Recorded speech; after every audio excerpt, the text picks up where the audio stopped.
আসসালামু আলাইকুম। আজকে আমরা শাপলা রান্না করব। চলেন চলে যাই কীভাবে রান্না করে দেখে আসি। প্রথমে আমরা তেল গরম করে নিয়েছি, পেঁয়াজ কুচি দিয়ে দিব।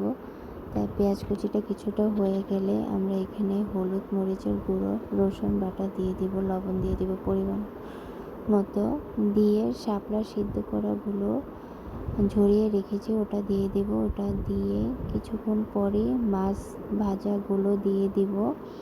এখানে আমরা ইলিশ মাছ নিয়েছি, ইলিশ মাছ দিয়ে শাপলা রান্না করলে খুবই মজা লাগে। কিছুক্ষণ ঢেকে কষিয়ে নিব। কষানোটা হয়ে গেলে তারপর আমরা এখানে দিয়ে দিব নারিকেল বাটা। নারিকেল বাটাটা এখানে দিতেই হয়, না হলে মজা লাগে না। শাপলা রান্নাটা খুবই মজাদার একটা রান্না, অসাধারণ লাগে খেতে। শাপলার সিজনে শাপলা না খেলে হয়। তারপর আমরা আরেকটু নারিকেল কোড়া দিয়ে দেবো। এখানে নারিকেল কোড়াটা দিয়ে আরেকটু পানি দিয়ে কিছুক্ষণ কষিয়ে নেব। আমরা আর বেশিটা শুকাবো না, অল্প একটু শুকাবো। দিয়ে দিব পেঁয়াজ কুচি।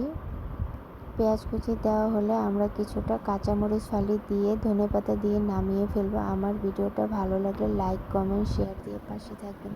আল্লাহ হাফেজ।